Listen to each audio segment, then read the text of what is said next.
Hello everyone, आज हम लोग पढ़ने वाले हैं एक्सरसाइज 3 जो कि बिहार की ऐतिहासिक पृष्ठभूमि है। इसको हम लोग अभी कवर करने वाले हैं। बिहार के दक्षिण भाग में पूरा पाषाण काल के औजार मिले हैं। पत्थर की कुल्हाड़ियों के फल, चाकू और खुरपी के रूप में प्रयोग किए जाने वाले पत्थर के टुकड़े, ऐसे अवशेष मुंगेर, पटना, गया, नवादा जिले के उत्खनन में प्राप्त हुए हैं, जो अनुमानतः 100,000 ईसा पूर्व काल के हैं। मुंगेर के भीम बांध से आरंभिक पूरा पाषाण कालीन औजार भी मिले हैं। मध्य पाषाण युग की शुरुआत 1,000 से लेकर के 40,000 100,000 से लेकर के 40,000 ईसा पूर्व के अवशेष भी मुंगेर से मिले हैं। ये छोटे आकार के पत्थर से बने सामान हैं जो तेज धार और नोक वाले हैं। नवपाषाण युग के अवशेष उत्तर बिहार के चिरांद, जो कि सारण जिला में है, और चेचर, जो कि वैशाली जिला में है, वहाँ से प्राप्त हुए हैं। इनका काल सामान्यतः 2500 ईसा पूर्व से लेकर के 1500 ईसा पूर्व के मध्य में है। इनमें पत्थर के सूक्ष्म औजार के साथ साथ हड्डी के उपकरण भी प्राप्त हुए हैं। भारत में चिरांद, सारण से ही हड्डी के उपकरण प्रचुर मात्रा में मिले हैं। ताम्र पाषाण युग एवं इसके परवर्ती चरण के अवशेष चिरांद, जो कि सारण में है, चेचर, जो वैशाली में है, सोनपुर, जो कि सारण में है, और मनेर, जो पटना में है, वहाँ से प्राप्त हुए हैं।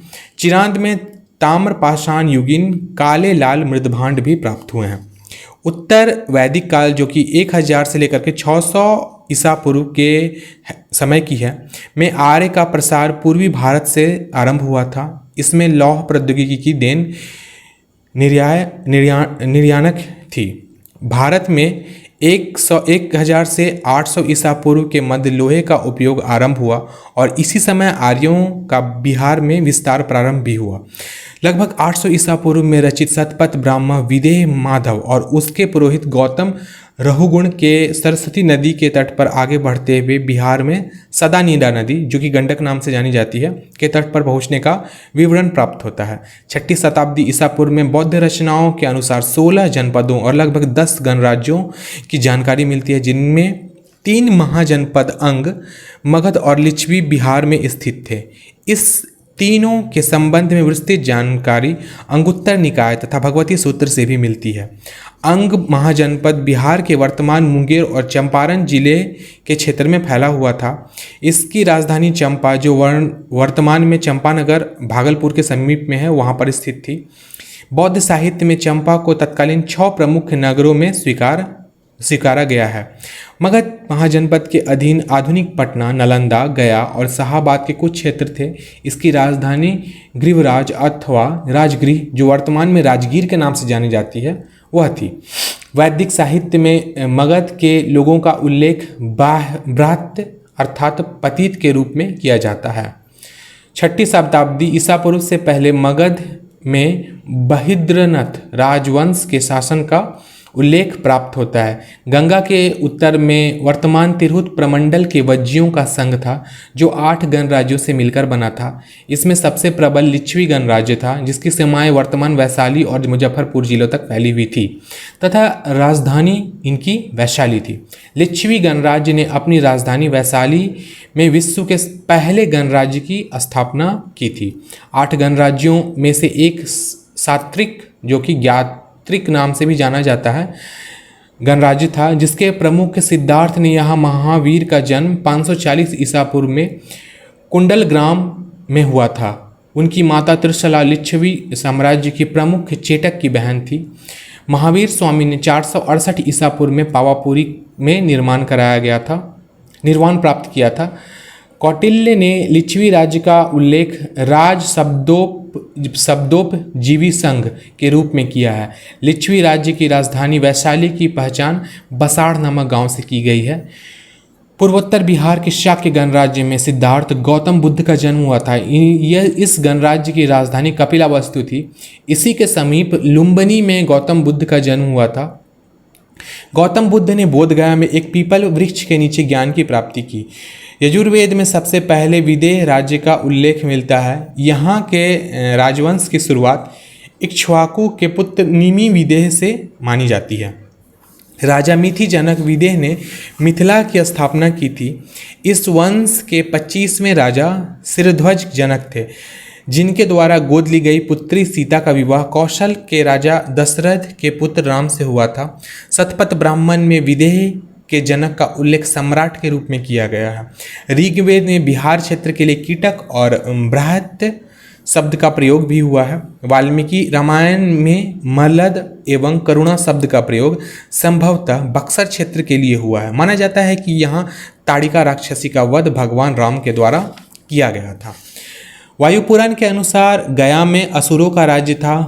ऋग्वेद में कीटक क्षेत्रों के अमित्र शासक प्रेमगंध की चर्चा हुई है, जबकि अथर्ववेद में अंग एवं मगध का उल्लेख भी मिलता है। 6ठी शताब्दी ईसा पूर्व में हर्यक वंश का राजा स्थापित हुआ था। इस राज का संस्थापक बिंबिसार कौशल के प्रसेनजीत थे। अवंती के चंड प्रद्योत तथा महात्मा बुद्ध का समकालीन भी था। उसने 542 से 492 ईसा पूर्व तक शासन किया था। बिंबिसार का राजकीय वैद्य जीवक था, जिसे अवंती राज्य के अनुरोध पर उज्जैन भी भेजा गया था। बिंबिसार ने कौशल नरेश प्रसेनजीत की बहन कौशल देवी लिच्छवी राजा चेटक की पुत्री चेलना तथा मृदराज की राजकुमारी क्षेमा के साथ विवाह किया था। वैशाली की नगर वधु आम्रपाली से भी इसके संबंध थे। भारतीय इतिहास में बिंबिसार की अस्थायी सेना रखने वाला पहला शासक माना जाता है। मगध की राजधानी राजगृह का निर्माण महागोविंद नामक वास्तुकार ने किया था, जो बिंबिसार के दरबार में रहता था। बिंबिसार की हत्या का उसका महत्वाकांक्षी पुत्र अजातशत्रु सिंहासन पर बैठा। इस तथ्य से बौद्ध स्रोत सहमत है, जबकि जैन स्रोत असहमत हैं। अजातशत्रु ने 492 से लेकर के 460 ईसा पूर्व तक शासन किया। अजातशत्रु ने कौशल नरेश प्रसेनजीत की पराजित कर उसकी पुत्री वजीरा के साथ विवाह किया था। अजातशत्रु ने लिच्छवियों में षड्यंत्र द्वारा फूट डालकर उन्हें पराजित भी किया। अजातशत्रु ने युद्ध शस्त्रों में शिला कंटक तथा रथ मूसल जैसे नवीन शस्त्रों की भी खोज की थी। आजीवक संप्रदाय की स्थापना मक्खली गोशाल की मृत्यु मगध लिच्छवी संघर्ष में हुई थी।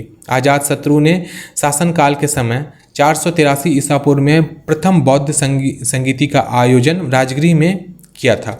अजातशत्रु के बाद 460 ईसा पूर्व में उदयीभद्र या उदायीन मगध के राजगद्दी पर बैठा और 444 ईसा पूर्व तक शासन किया। महावंश के अनुसार उसने पटना में गंगा और सोन के संगम पर किला बनवाया, जिसके बाद में कुसुमपुर या पाटलिपुत्र के रूप में वह विकसित हो गया। हर एक वंश का अंतिम शासक नागदशक था, जिसका च्युत करके काशी के गवर्नर शिशुनाग ने 412 ईसा पूर्व में शिशुनाग राजवंश की स्थापना की। शिशुनाग ने वैशाली को अपनी राजधानी बनाई थी। शिशुनाग का उत्तराधिकारी कालाशोक था, जो काकवर्णिन के नाम से प्रसिद्ध था। इसने मगध की राजधानी को अस्थायी रूप से पाटलिपुत्र में परिवर्तित कर दिया। कालाशोक के शासन के 10वें वर्ष 383 ईसा पूर्व में द्वितीय बौद्ध संगीति का आयोजन वैशाली में हुआ था। शिशुनाग वंश का 344 ईसा पूर्व में अंत हो गया था। शिशुनाग वंश के पश्चात मगध पर नंद वंश का शासन स्थापित हुआ। इसके संस्थापक महापद्मनंद थे। कलिंग विजय महापद्मनंद का प्रमुख अभियान था। विजय स्मारक के रूप में वहां कलिंग से जिन की मूर्ति उठा लाया था। हाथीगुम्फा अभिलेख में इसके द्वारा कलिंग में एक नहर निर्माण कराए जाने का भी उल्लेख मिलता है। पुराणों में महापद्मानंद को ब्राह्मण का विरोधी एवं क्षत्रियों का विनाशक होने के कारण अखिल छत्रांतकारी तथा सर्व छत्रांतक भी कहा जाता है। उसे भारतीय इतिहास का प्रथम शूद्र शासक भी माना जाता है। महापद्मनंद ने स्वयं एकराट की उपाधि धारण की थी। नंद वंश में कुल 9 शासक हुए थे, जिसमें अंतिम शासक का नाम धनानंद था। भारत पर सिकंदर का आक्रमण धनानंद के समय में ही हुआ था। मगध की दोनों राजधानियां राजगीर और पाटलिपुत्र अत्यंत सुरक्षित और सुदृढ़ थीं। राजगीर जहां 5 पहाड़ियों से घिरा हुआ है, वहां पर एक दुर्ग था जो अभेद था। वहीं पाटलिपुत्र की स्थित जो जल दुर्ग थी वह जल के आसपास घिरी हुई थी। पाटलिपुत्र गंगा, गंडक और सोन नदी के संगम पर स्थित था, जबकि थोड़ी दूर पर सरयू भी गंगा में मिलती थी। धनानंद ने अत्याचारी शासक का अंत करके चंद्रगुप्त मौर्य, जो कि 320 से लेकर के 298 ईसा पूर्व तक उनका शासनकाल था, ने चाणक्य की सहायता से मौर्य साम्राज्य की स्थापना की थी। पश्चिमोत्तर सीमा प्रदेश में सबसे पहले यूनानियों को गिरफ्त से मुक्त कराने का कारण चंद्रगुप्त मौर्य को भारतीय इतिहास के मुक्तिदाता के रूप में भी जाना जाता है। चंद्रगुप्त मौर्य ने यूनानी सेनानायक सेल्यूकस निकेटर को युद्ध में पराजित किया था। उसे काबुल, कंधार, हिरात, बलूचिस्तान और मकराना को प्राप्त किया।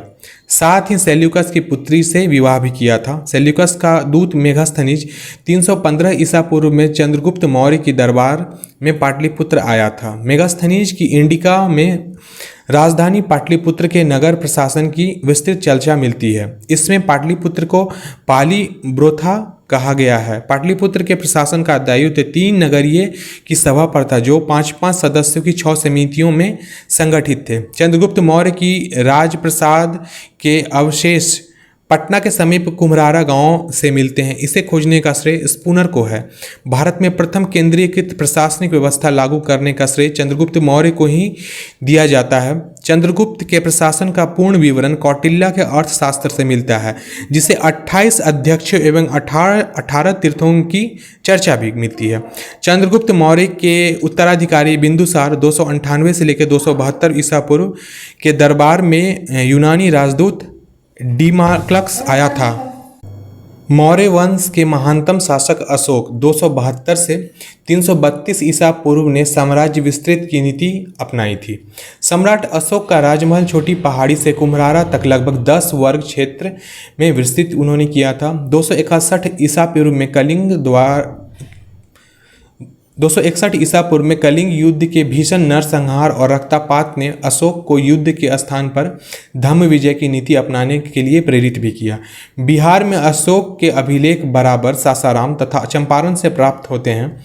वैशाली और पाटलिपुत्रा में अशोक के स्तंभ भी प्राप्त हुए हैं, परंतु उन पर अभिलेख नहीं उत्कीर्ण हैं। सम्राट अशोक ने अपने भाई महेंद्र के लिए संत की कुटिया रूपी पहाड़ी निर्मित करवाई थी। सम्राट अशोक ने पाटलिपुत्र में 5 पहाड़ियों का भी निर्माण कराया था। अशोक ने अपने शासन के 12वें वर्ष में गया के निकट बराबर की पहाड़ी में सुदामा गुफा का निर्माण भी कराया था। उसे आजीविकों को दान में भी दे दिया था। अशोक पहला भारतीय शासक था जिसने अपने शिलालेखों के सहारे सीधे अपनी प्रजा को संबोधित किया था। ये शिलालेख मुख्य रूप से प्राकृत भाषा तथा ब्राह्मी लिपि में लिखे गए हैं। इसके अलावा खरष्ट, अरमाइन तथा यूनानी लिपियों का भी प्रयोग किया गया है। अशोक के शासनकाल में पाटलिपुत्र में तृतीय बौद्ध संगति का आयोजन 267 ईसा पूर्व में हुआ था। मौर्य शासनकाल में पाटलिपुत्र बौद्धिक क्रियाकलापों का बड़ा केंद्र था। इस समय पाटलिपुत्र के प्रमुख विद्वान थे उपवर्षा, वैश्य, पाणिनि, वेदी और चाणक्य, साथ में पिंगला। मौर्य साम्राज्य का अंत 185 ईसा पूर्व में हो गया था। अंतिम मौर्य शासक बृहद्रथ की हत्या उसके सेनापति पुष्यमित्र शुंग के द्वारा कर दी गई थी। पुष्यमित्र शुंग ने शुंग वंश की स्थापना की, जिसके शासनकाल में यवनों ने पाटलिपुत्रा पर आक्रमण किया। संभवतः यह आक्रमण डेमेट्रियस ने कराया था। शुंग ब्राह्मण थे और ऐसा माना जाता है कि उन्हें बौद्ध धर्म के प्रति असहिष्णुता की नीति अपनाई थी। पातंजलि शुंगों के दरबार में रहते थे तथा संभवतः मनुस्मृति का संकलन शुंग के ही काल में हुआ था। 75 ईसा पूर्व में शुंग वंश के अंतिम शासक देवभूमि की हत्या करके उसके सचिव वासुदेव ने मगध पर कण्व वंश की स्थापना की थी। अब देखते हैं हम लोग बौद्ध सभाओं के बारे में। सबसे पहले बौद्ध सभा का आयोजन वर्ष 483 ईसा पूर्व है। बुद्ध की मृत्यु के तुरंत बाद आयोजन स्थल था समत पर्णी गुफा, जो कि राजगृह बिहार में है। उसके अध्यक्ष थे महाकश्यप। तत्कालीन शासक उस समय में अजातशत्रु था। उद्देश्य था बुद्ध के प्रमुख उपदेश की शुद्धता को बनाए रखना। परिणाम निकला उसका आनंद द्वारा सुत्त पिटक, बुद्ध के उपदेश तथा उपाली द्वारा विनय पिटक, संघ संहिता नामक ग्रंथों का संकलन किया जाना। द्वितीय बौद्ध सभा का आयोजन वर्ष 383 ईसा पूर्व था। आयोजन स्थल थी वैशाली। अध्यक्ष थे सब्बाकमी। तत्कालीन अध्यक्ष थे कालाशोक अथवा काक वर्णिन। शिशुनाग वंश से यह बिलोंग करते थे। उद्देश्य था वज्जी भिक्षुओं तथा उसके विरोधियों के बीच उठे विवाद की सुलझाना। इसका परिणाम निकला था बौद्ध संघ में प्रथम विभाजन हुआ। कट्टरवादियों को स्थाविरवादी तथा थेरवादी तथा गैर कट्टरवादियों को महासंघिका या सर्वस्तिवादी कहा जाने लगा। तृतीय बौद्ध सभा का आयोजन वर्ष था 247 ईसा पूर्व। आयोजन स्थल था पाटलिपुत्र। अध्यक्ष थे इसके मेगालिपुत्स्तिका, उपगुप्त नाम से भी वह प्रसिद्ध थे। तत्कालीन शासक उस समय में अशोक थे। उद्देश्य था बौद्ध धर्म का अधिकार करने के विभिन्न दावाओं को सुलझाना। इसका परिणाम निकला स्थाविरवादी स्थापित तथा दूसरे बौद्ध मत विरोध घोषित। त्रिपिटक का अंतिम संकलन अर्थात अभिधम्म पिटक, बौद्ध दर्शन की रचना, विश्व के विभिन्न भागों में धर्म प्रचारक को भेजने का निर्णय। चतुर्थ बौद्ध सभा का आयोजन वर्ष प्रथम शताब्दी ईसा पूर्व। आयोजन का स्थल था कुंडलवन, कश्मीर।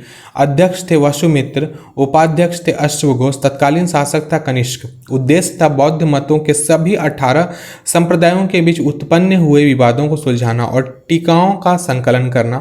परिणाम हुआ बौद्ध धर्म का हीनयान और महायान में स्पष्ट विभाजन हो गया। महाविभास के रूप में स्थाविरवादियों के सिद्धांतों का संकलन हुआ। इसमें इम्पोर्टेंट क्या हुआ तो सभा की कार्रवाई को पाली भाषा के स्थान पर संस्कृत भाषा में संचालित कराई गई थी तथा त्रिपिटक पर प्रमाणिक भाष्य विभाषा शास्त्र की रचना भी हुई थी। अगला पॉइंट है, कर्ण वंश के अंतिम शासक थे आंध्र सतवाहन ने अपदस्थ कर दिया, लेकिन इसके मध्य पर शासन का स्पष्ट प्रमाण नहीं मिलता है। प्रथम शताब्दी ईसा में कुषाण नरेश कनिष्क ने पाटलिपुत्र पर आक्रमण किया तथा यहाँ के प्रसिद्ध बौद्ध विद्वान अश्वघोष को अपने दरबार प्रसन्न किया। कनिष्क के शासनकाल में चतुर्थ बौद्ध संगति का आयोजन हुआ था। महावास्तु नामक बौद्ध ग्रंथ के अनुसार ईसा पूर्व दूसरी शताब्दी में राजगृह में 36 प्रकार के शिल्पी रहा करते थे। उड़ीसा के शासन खारवेल ने मगध पर विजय प्राप्त की थी। बिहार का गौरव का पुरुद्वार गुप्त वंश द्वारा चौथी शताब्दी में हुआ था। चंद्रगुप्त प्रथम ने 320 ईसा में पाटलिपुत्र के महाराजाधिराज की उपाधि हासिल की। उसने लिच्छवी राजकुमारी कुमार देवी के साथ विवाह करके अपनी प्रतिष्ठा एवं शक्ति में वृद्धि की। श्रीलंका के राजा मेघवर्मन ने गया में बुद्ध का एक मंदिर बनवाने की अनुमति प्राप्त करने के लिए समुद्रगुप्त से पास अपना दूत भी भेजा था। समुद्रगुप्त द्वारा अनुमति दे भी दी गई थी। गुप्त कालीन में बनी 2 मीटर से भी ऊंची बुद्ध की एक कांस्य प्रतिमा भागलपुर के निकट सुल्तानगंज में पाई गई है। चंद्रगुप्त द्वितीय विक्रमादित्य 380 से लेकर 412 ईसा पूर्व के शासनकाल में चीनी यात्री फाहियान आया था। वह 411 ईसा में पाटलिपुत्र भी गया था, जहां उन्होंने गौरव का वर्णन किया है। यहाँ फाहियान ने 3 वर्ष तक संस्कृत का अध्ययन भी किया। चंद्रगुप्त द्वितीय विक्रमादित्य के दरबार में 9 रत्नों में शामिल थे कालिदास, वराहमिहिर, घटक पर शंकु, छपणक, वराचुई, बेताल भट्ट, धन्वंतरी और अमर सिंह। नालंदा महाविहार की स्थापना कुमारगुप्त प्रथम 414 से 455 ईसा में की थी। कालांतर में यह विद्या का प्रमुख केंद्र बन गया। सुल्तानगंज, जो कि भागलपुर जिला में स्थित है, का आज गैवीनाथ मंदिर तथा कहलगांव के समीप स्थित गुफाएं गुप्त काल में निर्मित हुई थी। बोधगया में महाबोधि मंदिर तथा राजगृह में मनियार मठ का निर्माण गुप्त काल में हुआ था। गुप्त काल में पाटलिपुत्र मूर्ति कला का प्रमुख केंद्र था। हूण शासक मिहिर कुल ने पाटलिपुत्र पर आक्रमण कर नरसिंहगुप्त बालादित्य को पराजित किया तथा उसे बंगाल तक खदेड़ दिया। गुप्त काल के प्रसिद्ध खगोलविद एवं गणितज्ञ आर्यभट्ट, बराहमिहिर और ब्रह्मगुप्त पाटलिपुत्रा के ही निवासी थे। परावर्ती गुप्त शासकों के साथ ही बिहार में कुछ हिस्सों पर मौखरियों का भी शासन रहा। इसी समय गौड़ बंगाल के शासक शशांक ने बिहार में विस्तृत क्षेत्र पर आधिपत्य हासिल कर लिया। शशांक के नाम के सिक्के तथा मुहर नालंदा, रोहतास, गया एवं गया से प्राप्त हुए हैं। शशांक ने बोध गया स्थित महाबोधि वृक्ष को क्षति भी पहुंचाई थी। 7वीं शताब्दी के आरंभ में हर्षवर्धन ने बिहार के कुछ भागों पर अपना नियंत्रण स्थापित किया था तथा शशांक द्वारा किसी किसी आक्रमण कार्रवाई का निदान आसानी से करने के लिए परवर्ती गुप्त शासकों में माधव गुप्त को मगध क्षेत्र में अपना प्रतिनिधि नियुक्त किया। हर्षवर्धन के समय भारत आए चीनी यात्री हेनसांग ने 6 वर्ष तक नालंदा विश्वविद्यालय में अध्ययन किया था। इस विद्यालय की अपनी मुद्रा थी जिस पर श्री नालंदा महाविहार आर्य भिक्षु संघस्थ उत्कीर्ण था। चीनी यात्री इति सिंह भी 670 ईसा में नालंदा आए थे। हर्षवर्धन की मृत्यु के बाद किसी स्थानीय शासक ने अर्जुन ने चीनी यात्रियों को क्षति पहुंचाई। प्रतिशोध में तिब्बत और नेपाल के राजाओं ने संयुक्त रूप से बिहार पर आक्रमण कर दिया। माधव गुप्त के पुत्र आदित्य सेन ने तिब्बत के प्रभुसत्ता से बिहार को मुक्त कराया था। परवर्ती गुप्त वंश का अंतिम शासक जीवगुप्त द्वितीय था, जिसने 750 ईसा में लगभग कन्नौज के शासक यशोवर्मन का वध कर दिया। इस समय पाटलिपुत्र का गौरव भी नष्ट हो चुका था। हर्षवर्धन के साम्राज्य में विघटन के बाद 8वीं शताब्दी के मध्य में पूर्व भारत के पाल वंश के अभ्युदय हुआ। इसका संस्थापक गोपाल था, जिसे शीघ्र ही अपना अधिकार बिहार के क्षेत्र में विस्तृत कर दिया। देवपाल ने जावा के शासक बलपुत्र देव के विरोध पर नालंदा में एक विहार की देखरेख के लिए 5 गांव अनुदान में दिए थे। बालपुत्र देव ने देवपाल की अनुमति से नालंदा में विदेशी विद्यार्थियों के लिए छात्रावास भी निर्मित करवाया था। रामपाल के शासन में मिथिला में कर्नाट वंश का राज्य स्थापित हुआ। इसका संस्थापक नन्य देव था, जिसने कर्नाट कुल भूषण की उपाधि धारण की थी। उसने 1097 से लेकर 1147 ईसा तक भारत तक शासन किया तथा इस दौरान नेपाल का क्षेत्र भी उसने 1097 से 1197 तक शासन किया तथा इस दौरान नेपाल का क्षेत्र भी विजित किया। पाल वंश के समय में धर्मपाल ने विक्रमशिला महाविद्यालय की स्थापना कराई थी। उदंतपुरी और जगदल के विश्वविद्यालय भी इसी काल में अस्तित्व में आए थे, जो कि एक्चुअली देखा जाए तो बौद्ध शिक्षा केंद्र भी था। गढ़वाल वंश के शासक गोविंद चंद्र ने मुंगेर ताम्रपत्र में तुरुष्कंडक नामांकन कर की चर्चा मिलती है। यह कर यहाँ के किसानों से प्राप्त होता था, जिसे तुर्कों के आक्रमण रोकने के साधन जुटाए जाते थे। 12वीं शताब्दी के अंत में 13 शताब्दी के आरंभ में बनारस और अवध क्षेत्र के सेनापति मलिक हुसामुद्दीन ने सहायक इख्तियारुद्दीन मोहम्मद इब्ने बख्तियार खिलजी ने बिहार में कर्मनाशा नदी के पूर्व की ओर सफल सैनिक अभियान किया था। बख्तियार खिलजी के सफल अभियानों के साथ ही बिहार में तुर्क शासन का युग आरंभ हो गया। इस समय सेन वंश का शासक लक्ष्मण सेन और पाल वंश का शासक इंद्रधुमपाल था। बख्तियार खिलजी की पहली महत्वपूर्ण सफलता उदंतपुरी बिहार की विजय थी, जो 1198 में संपन्न हुई। इसके बाद 1203 से 1204 में उसने नदिया पर चढ़ाई की, जो लक्ष्मण सेन की राजधानी भी थी।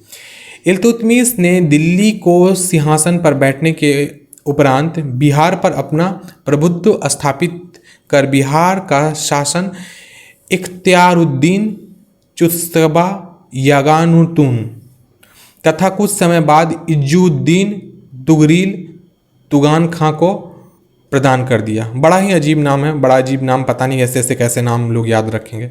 चलिए कोई बात नहीं है, वैसे हम लोग आगे कंटिन्यू करते हैं। तुगलक काल की बिहार की राजधानी बिहार शरीफ थी। इस काल में बिहार का सबसे प्रसिद्ध प्रशासक मलिक इब्राहिम था, जो सामान्यतः मलिक बयाक के नाम से भी जाना जाता था। बिहार शरीफ में पहाड़ी पर स्थित मलिक बयाक का मकबरा तुगलकालीन स्थापन का एक सुंदर नमूना है, जिसका आकर्षण इसका गुंबद है। तुगलक सुल्तान नसरुद्दीन मोहम्मद ने 1394 में बिहार का शासन ख्वाजा जहां को सौंप दिया था। इसे सुल्तान उस सर्क की उपाधि भी प्राप्ति हुई थी। 1399 में तैमूर के आक्रमण के फलस्वरूप तुगलक साम्राज्य का विघटन हुआ तथा बिहार का अधिकांश क्षेत्र जो कि बक्सर और दरभंगा तक स्थित था जौनपुर राज्य का अंग बन गया। बिहार शरीफ अभिलेख के अनुसार सिकंदर लोदी ने 1495-96 में हुसैन शाह सरकी को पराजित कर दरिया खां नुहानी को बिहार में नियुक्त किया। सिकंदर लोदी ने 16वीं शताब्दी के प्रारंभ में बंगाल के शासकों के साथ संधि करके मुंगेर के क्षेत्र को बिहार और बंगाल के क्षेत्र के बीच की सीमा निर्धारित कर दिया। पानीपत की प्रथम लड़ाई 1526 ईसा के बाद अफगान सुल्तान मोहम्मद शाह नुहानी ने बिहार में स्वतंत्र सत्ता की स्थापना की। मुगल शासक हुमायूं ने 1532 में दौरा के युद्ध में नुहानी शासकों को पराजित कर बिहार के कई क्षेत्रों पर अधिकार कर लिया। नुहानी शक्ति के पतन से अफगानों के बीच एक नया नेता फरीद खां या शेरशाह सूरी का उदय हुआ। शेरशाह सासाराम के जागीरदार हसन खां सूर का पुत्र था। बिहार के सुल्तान बहार खां की शेर से रक्षा करने के कारण उसे शेर खां की उपाधि प्राप्त हुई थी। सूरजगढ़ा की लड़ाई 1536 ईसा में हुई थी में शेरशाह ने बंगाल की सेना को पराजित किया और पूर्वी भारत में अपनी स्थिति सुदृढ़ कर ली। 1537 में उसने बंगाल पर भी अधिकार कर लिया। 1539 में चौसा तथा 1540 ईस्वी में बिलग्राम अथवा कन्नौज की लड़ाई में हुमायूं को पराजित कर शेरशाह ने स्वयं को दिल्ली का सुल्तान घोषित कर लिया। अब्दुल्लाह द्वारा रचित तारीख़ दाऊदी के अनुसार शेरशाह ने अपने शासनकाल में पटना के एक दुर्ग का निर्माण कराया था तथा इस नगर को पुनः बिहार की राजधानी बनाया। तब से पटना नगर लगातार विकास करता रहा है। सासाराम स्थित स्थापित कला के सुंदरतम नमूने शेरशाह का मकबरा का निर्माण स्वयं शेरशाह सूरी ने अपने जीवन काल में कराया था। 1574 में अफगान सरदार दाऊद खां करारानी को पराजित करने मुगल सम्राट अकबर ने पटना का नगर जीता। 1580 में लगभग बिहार के मुगल साम्राज्य का सूबा अथवा प्रांत का दर्जा भी प्राप्त हुआ। यह स्थिति औरंगजेब के शासन तक बनी रही। 1661 में जहांगीर ने राजकुमार परवेज को बिहार का सूबेदार या प्रांतपति नियुक्त कर दिया। इसके बाद यह पद केवल राजकुमारों को ही प्रदान किया जाने लगा। 1702 में औरंगजेब ने अपने प्रिय पौत्र राजकुमार अजीम का बिहार का सूबेदार नियुक्त किया। राजकुमार अजीम ने पटना को अजीमाबाद नया नाम दिया तथा उसका पुनः निर्माण भी कराया था। फर्रुखसियार पहला मुगल बादशाह था जिसका 1713 ईस्वी में राज्याभिषेक बिहार की राजधानी पटना में हुआ। पटना के समीप मनीर में मखदूम शाह दौलत का 1616 में निर्मित मकबरा बिहार के मुगल स्थापत्य का सर्वोत्कृष्ट उदाहरण है। 1597 में निर्मित रोहतासगढ़ के महल का निर्माण फतेहपुर सीकरी के भवनों के अनुरूप किया गया था। 1734 से 40 ईसा तक अलवर्दी खां अजीमाबाद अर्थात पटना का नवाब रहा। मध्यकाल में बिहार का अधिकांश भाग दिल्ली के केंद्रीय नेतृत्व में ही रहा है। मध्यकालीन बिहार में संस्कृति प्रगति का क्रम बना रहा और एक समन्वित परंपरा विकसित हुई जिसमें सूफी संतों की देन महत्वपूर्ण रही। बिहार में आरंभिक सूफियों में 12वीं शताब्दी में मनेर में बसने वाले संत इमाम ताज फकीह प्रमुख थे। 13वीं शताब्दी में चिश्ती, कादिर, सुहाबर्दी, मदारी और फिरदौसी सूफी सिलसिले बिहार में सक्रिय थे। इसमें सबसे अधिक लोकप्रियता फिरदौसी सिलसिले को प्राप्त हुई है। फिरदौसी सिलसिले का सर्वश्रेष्ठ प्रतिनिधि 14वीं शताब्दी के संत मखदूम शरफुद्दीन यामहा मनेरी थे। इनकी दरगाह बिहार शरीफ में स्थित है। बिहार में सामान्यवादी संस्कृति में के विकास में संत दरिया साहब तथा उनके अनुयायियों को दरियापंथी कहलाए की महत्वपूर्ण भूमिका थी। परवर्ती मुगल शैली पर आधारित पटना सिटी के स्थित हैबत जंग का मकबरा अपनी सुंदर जालियों के लिए प्रसिद्ध है। इसका निर्माण 1748 में हुआ था।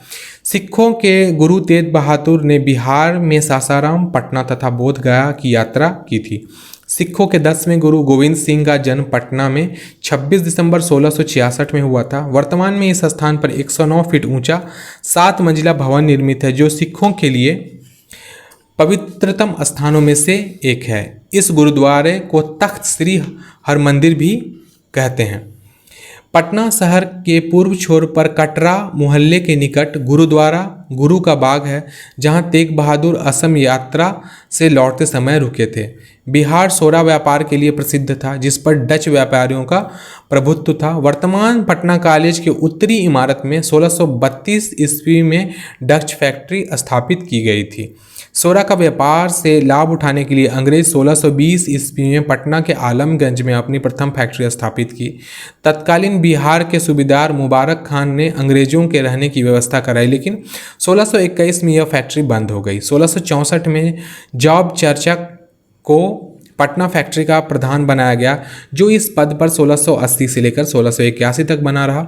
1680 में बिहार के सूबेदार शाइस्ता खान ने अंग्रेजों की कंपनी का व्यापार पर 3.5% कर लगा दिया था। 1707 ईस्वी में मुगल बादशाह औरंगजेब की मृत्यु के साथ ही अंग्रेजों की व्यापारिक गतिविधियों में रुकावट आ गई। 1713 ईस्वी में पटना फैक्ट्री को भी बंद करा दिया गया। 1717 में फर्रुखसियार ने अंग्रेजों को बिहार एवं बंगाल में व्यापार करने की पुनः स्वतंत्रता प्रदान कर दी। 23 जून 1757 को प्लासी के युद्ध के पश्चात लॉर्ड क्लाइव ने मीर जाफर को बंगाल का नवाब नियुक्त किया और उसके पुत्र मीरन को बिहार का उप नवाब नियुक्त कर दिया गया। लेकिन बिहार में वास्तविक सत्ता बिहार के नायाब नाजिम राजा राम नारायण के हाथ में ही था। 1760 में अली गौहर ने पटना पर घेरा डाला, जिसे कैप्टन नॉक्स के नेतृत्व में अंग्रेजी सेना ने मार भगाया। मुगल सम्राट आलमगीर द्वितीय की मृत्यु के बाद अली गौहर का पटना में अंग्रेजी के फैक्ट्री में राज्याभिषेक किया गया। अंग्रेजों के हस्तक्षेप से मुक्त कराने के उद्देश्य से बंगाल के नवाब मीर कासिम ने अपनी राजधानी मुर्शिदाबाद से हटाकर मुंगेर में स्थापित कर दी। 1764 ईस्वी में बक्सर का युद्ध हुआ। इस युद्ध में बंगाल के नवाब मीर कासिम, अवध के नवाब शुजाउद्दौला तथा मुगल सम्राट शाह आलम द्वितीय ने संयुक्त सेना को सर हेक्टर मुनरो के नेतृत्व में अंग्रेजी की सेना से पराजित किया। 1765 ईसा में शाह आलम द्वितीय ने बिहार, बंगाल व उड़ीसा के क्षेत्रों में दीवानी का अधिकार ईस्ट इंडिया कंपनी को प्रदान कर दिया। 1766 ईसा में पटना स्थित अंग्रेजी की फैक्ट्री व्यापारिक केंद्र के मुख्य अधिकारी मिडलटन को राजा धीराज नारायण और राजा सिताब राय के साथ एक प्रशासन मंडली का सदस्य नियुक्त किया गया। 1770 ईसा में बिहार में भीषण अकाल पड़ा था। पटना, भागलपुर और दरभंगा जिलों में अकाल का प्रयोग सबसे अधिक रहा था। 1770 में बिहार के लिए पटना में एक लगान परिषद का गठन किया गया था। इसका अध्यक्ष जेम्स अलेक्जेंडर था और इसके सदस्य थे रॉबर्ट पाल्क और जॉर्ज वंसस्टार्ट।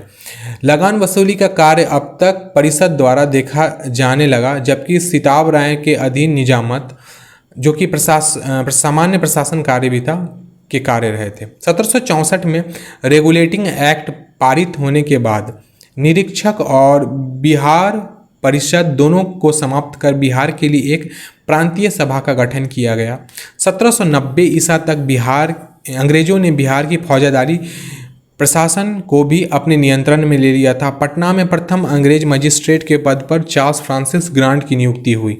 भारत में बहावी आंदोलन के प्रवर्तक रायबरेली उत्तर प्रदेश के सैयद अहमद बरेवली थे, जो 1821 में पटना आए थे। पटना के सादिकपुर एवं ननमुहिया मोहल्ले के फतह अली एवं इलाही बख्श के परिवार में उनके विचारों को स्वीकार कर लिया। पटना में ही प्रथम बार इनका संगठित आधार तैयार करने का प्रयास किया गया था। मोहम्मद हुसैन के खलीफा नियुक्त किया गया था। इस प्रकार बहावी आंदोलन के लिए पटना सदैव एक महत्वपूर्ण केंद्र भी रहा था।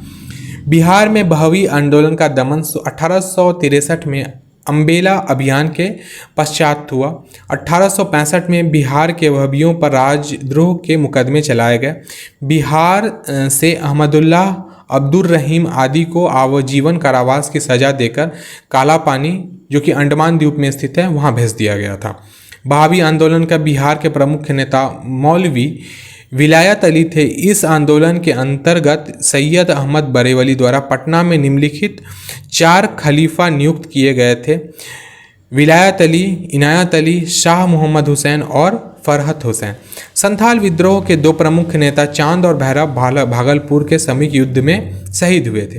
1857 के स्वतंत्रता संग्राम का प्रारंभ पटना सिटी के गुरहट्टा मोहल्ले के एक पुस्तक विक्रेता पीर अली के नेतृत्व में 3 जुलाई 1857 को हुआ था। इस विद्रोह में बिहार के अफीम व्यापार का एजेंट लायल अपने सैनिकों सहित मारा गया था। कमिश्नर टेलर ने पटना सिटी में विद्रोह का बलपूर्वक दमन किया। पीर अली के घर को पूर्ण तरह से नष्ट कर दिया गया था। 17 व्यक्तियों को फांसी की सजा भी दी गई थी तथा खोजे कलां थाना के दरोगा को स्थिति की पूर्ण सूचना नहीं देने के आरोप में स्थानांतरित भी कर दिया गया था। 25 जुलाई 1857 को मुजफ्फरपुर के कुछ अंग्रेज अधिकारियों की असंतुष्ट सैनिकों ने हत्या कर दी। इस दिन दानापुर में 3 रेजिमेंटों 7वीं, 8वीं तथा 40वीं का सैनिक विद्रोह हुआ। ये रेजिमेंट जगदीशपुर के जमींदार कुंवर सिंह से मिल गई तथा उसके सहयोग में कुंवर सिंह ने आरा की कचहरी और राजकोष पर अधिकार कर लिया। आरा को मुक्त करने के उद्देश्य से दानापुर से आया कैप्टन डनवर संघर्ष में मारा गया। 2 अगस्त 1857 को कुंवर सिंह तथा मेजर आयर की सेनाओं के बीच बीबीगंज के निकट भयंकर संघर्ष हुआ, जिसमें कुंवर सिंह के नेतृत्व में विद्रोहियों को आरा छोड़ना पड़ा।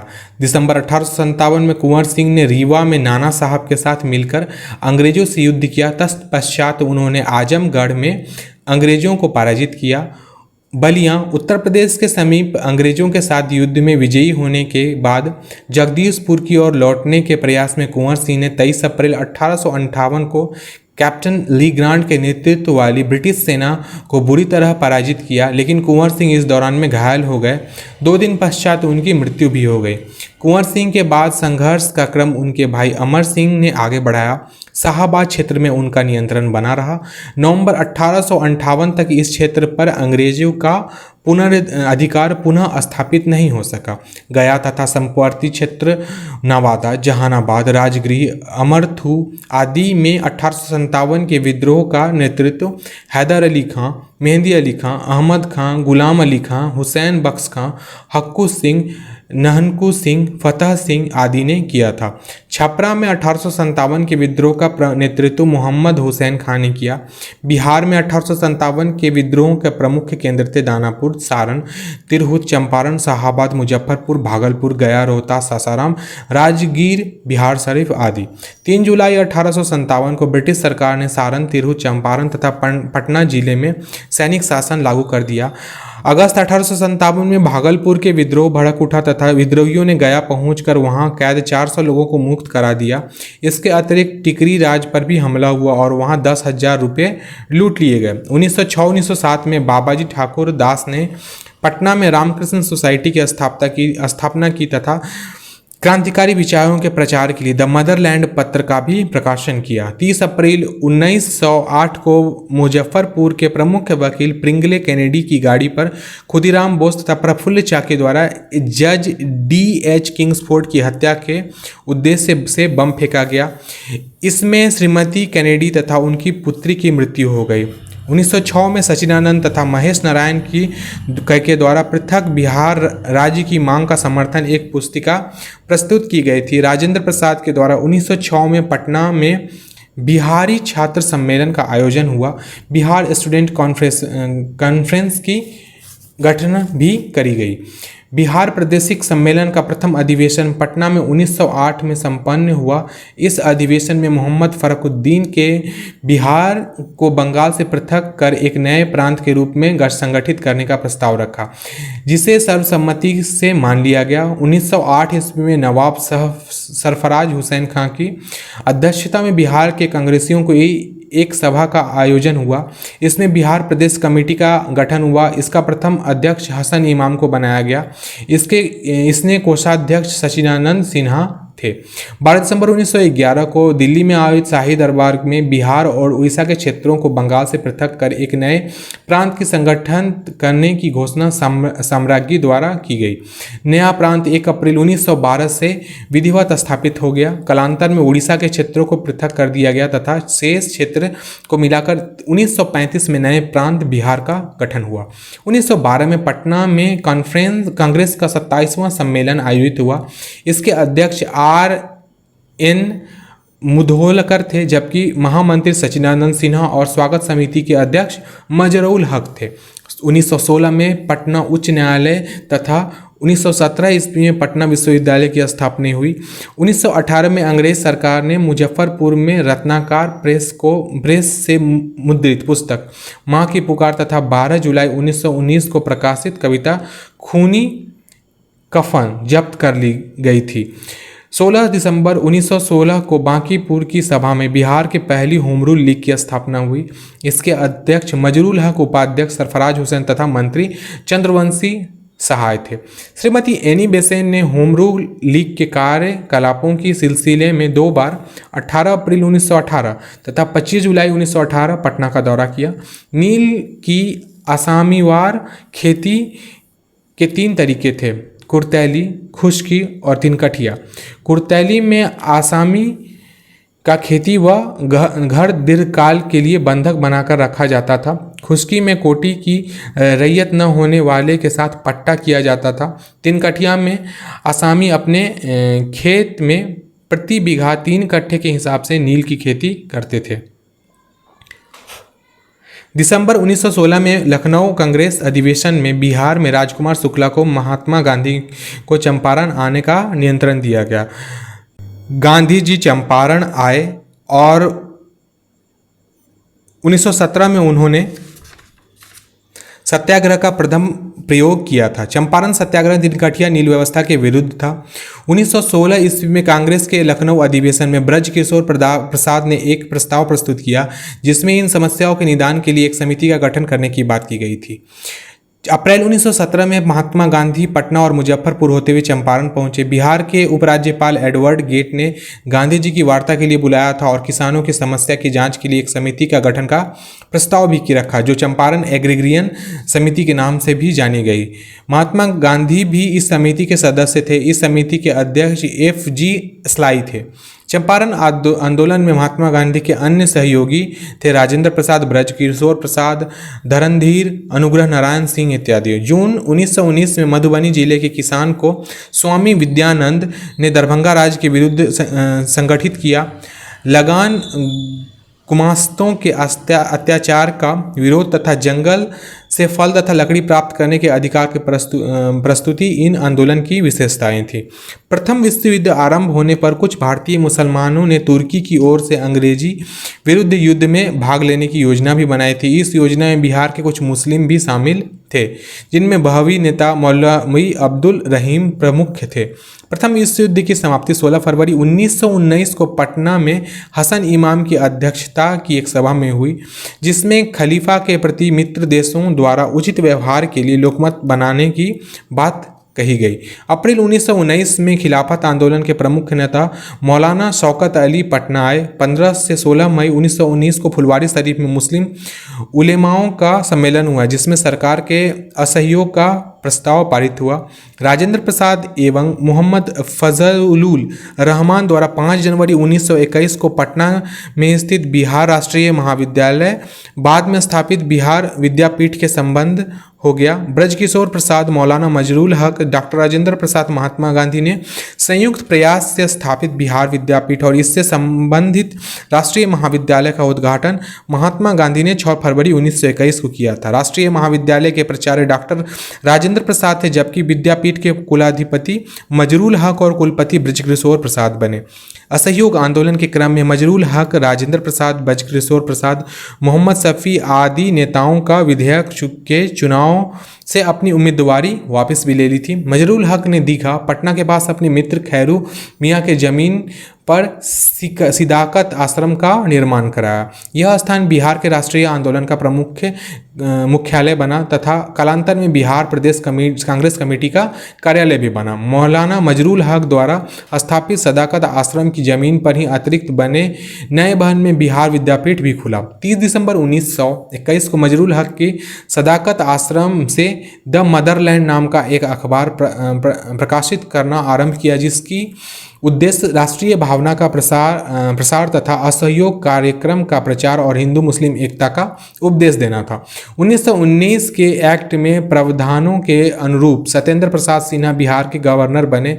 इस पद पर वह पहले भारतीय थे। 1922 में देशबंधु चित्तरंजन दास की अध्यक्षता में कांग्रेस का अधिवेशन बिहार के गया में हुआ। फरवरी 1923 में बिहार में स्वराज्य दल का गठन हुआ। 27 नवंबर 1921 को बिहार प्रांतीय कांग्रेस कमेटी द्वारा बिहार कौमी सेवक दल का गठन किया गया। मुंगेर में 1922-23 में किसान सभा द्वारा गठन शाह मोहम्मद जुबैर तथा श्री कृष्ण सिंह द्वारा किया गया था। स्वामी सहजानंद सरस्वती ने भूमिहार ब्राह्मणों के संगठित करने हेतु पटना के समीप बिहटा में आश्रम की स्थापना की थी। 1929 में स्वामी सहजानंद ने बिहार प्रांतीय किसान सभा की स्थापना की। इसे बिहार के गांवों में फैलने में उन्हें कार्यानंद शर्मा, राहुल सांकृत्यायन, पंचान शर्मा, यदुनंदन शर्मा आदि वामपंथी नेताओं का भी सहयोग मिला।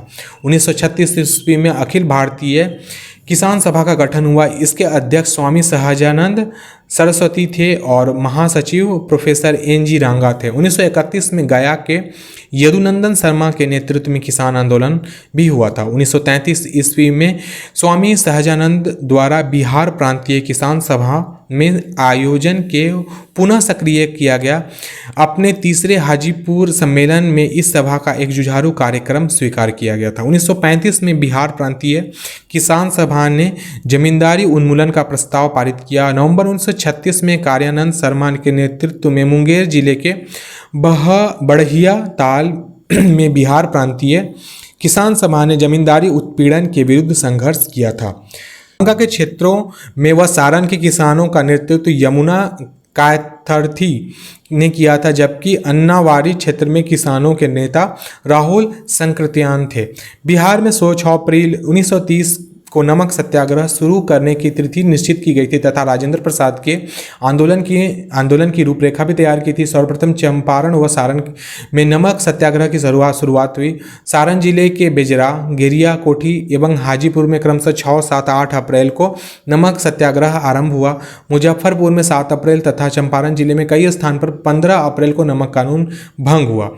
पटना में 16 अप्रैल 1930 को नमक सत्याग्रह शुरू हुआ तथा नखसपिंड नामक स्थान पर नमक कानून भंग करने के लिए चुना गया। यहाँ अंबिका कांत सिंह ने सत्याग्रहियों के जत्थे का नेतृत्व किया। इस आंदोलन में रामवृक्ष वेनीपुरी को भी गिरफ्तार कर लिया गया था। सविनय अवज्ञा आंदोलन के कार्यक्रम के तहत मई 1930 ईस्वी में पटना में एक स्वदेशी संघ की स्थापना हुई, जिसके अध्यक्ष सर अली इमाम थे। इस आंदोलन के प्रभाव में छपरा जेल में कैदियों ने स्वदेशी वस्त्र की मांग की तथा उसके उपलब्ध न कराए जाने पर नंगे रहने का निश्चय भी किया। इसे नंगी हड़ताल के नाम से भी जाना जाता है। सविनय अवज्ञा आंदोलन के दौरान बिहार में चौकीदारी कर का भुगतान करने से किसानों ने मना कर दिया। सविनय अवज्ञा आंदोलन के बिहार में नियुक्त प्रादेशिक डिक्टेटर दीपनारायण सिंह थे। 1931 में गंगा शरण सिंह, रामवृक्ष वेनीपुरी और रामानंद मिश्रा आदि ने बिहार सोशलिस्ट पार्टी का गठन किया। 1934 ईस्वी में पटना के अंजुम इस्लामिया हॉल में बिहार सोशलिस्ट पार्टी की औपचारिक स्थापना हुई। इसके अध्यक्ष आचार्य नरेंद्र देव और सचिव जयप्रकाश नारायण थे। अन्य सदस्य थे रामवृक्ष वेनीपुरी, गंगाशरण सिन्हा, योगेंद्र शुक्ल, अब्दुल बारी कर्पूरी ठाकुर, बसावन सिंह आदि थे। इस संगठन का तालमेल कांग्रेसी सोशलिस्ट पार्टी से था। भारत सरकार अधिनियम 1935 के तहत 1937 के चुनावों में कांग्रेस को बिहार में पूर्ण बहुमत प्राप्त हुआ। कुल 152 स्थानों में 107 पर कांग्रेस ने चुनाव लड़ा और 98 स्थानों पर उन्हें विजय प्राप्ति हुई। 24 मार्च 1937 को बिहार के तत्कालिक राज्यपाल MG हैलेट ने कांग्रेस विधायिका दल के नेता श्री कृष्ण सिंह को सरकार बनाने का निमंत्रण दिया, लेकिन राज्यपाल यह आश्वासन देने को तैयार नहीं थे कि मंत्रियों की वैधानिक कार्यों में वे हस्तक्षेप नहीं करेंगे। अतः श्री कृष्ण सिंह ने सरकार बनाने से इनकार कर दिया। 1 अप्रैल 1937 को इंडिपेंडेंट पार्टी के सदस्य मोहम्मद यूनुस के नेतृत्व में पहला भारतीय अंतरिम मंत्रिमंडल बिहार में संगठित हुआ। इस प्रकार मोहम्मद यूनुस बिहार के प्रथम भारतीय प्रधानमंत्री, उस समय प्रांतीय सरकार को से प्रधानमंत्री ही कहा जाता था, वह बने थे। 7 जुलाई 1937 को कांग्रेसीय कार्यकारिणी के सरकारों के गठन का फैसला किया। अतः मोहम्मद यूनुस की अंतरिम सरकार ने त्यागपत्र दिया और 20 जुलाई 1937 ईस्वी से श्री कृष्ण सिंह के नेतृत्व में बिहार के प्रथम कांग्रेस का मंत्रिमंडल संगठित हुआ। श्री रामदयालु सिंह व प्रोफेसर अब्दुल बारी बिहार विधानसभा के क्रमशः अध्यक्ष एवं उपाध्यक्ष भी निर्वाचित हुए। अक्टूबर 1937 को मोहम्मद अली जिन्ना ने बिहार की यात्रा की। 15 फरवरी 1938 को राजनीतिक कैदियों की रिहाई के मामले पर श्री कृष्ण सिंह के नेतृत्व वाले मंत्रिमंडल ने त्यागपत्र दे दिया। 26 दिसंबर 1938 को पटना के मुस्लिम लीग का 26वां अधिवेशन संपन्न हुआ, जबकि 29 दिसंबर 1938 को अखिल भारतीय मुसलमान छात्र सम्मेलन भी आयोजित हुआ। 11 अगस्त 1942 को विद्यार्थियों का एक जुलूस ने सचिवालय भवन के सामने पूर्वी गेट पर राष्ट्रीय झंडा फहरा दिया तथा आगे बढ़ने की कोशिश की। पटना के जिलाधीश WG आर्चर के आदेश पर पुलिस ने गोली चलाई, जिसमें 7 छात्र मारे गए। ये 7 छात्र थे उमाकांत प्रसाद सिंह, रामनंद सिंह, राजेंद्र सिंह, राम गोविंद सिंह, सतीश प्रसाद झा, जगपति कुमार और देवी पद चौधरी। स्वतंत्रता प्राप्ति के पश्चात सचिवालय गोलीकांड के स्थान पर स्वतंत्रता दिवस के दिन बिहार में प्रथम राज्यपाल जयराम दास दौलत राम ने एक शहीद स्मारक का शिलान्यास भी किया है। इसका अनौपचारिक अनावरण देश के प्रथम राष्ट्रपति राजेंद्र प्रसाद ने 1956 में किया था। 1942 ईस्वी में भागलपुर की एक राष्ट्रीय सरकार की स्थापना की गई। 1942 ईस्वी को भारत छोड़ो आंदोलन में सारण के अपराधी जिला घोषित कर दिया गया था।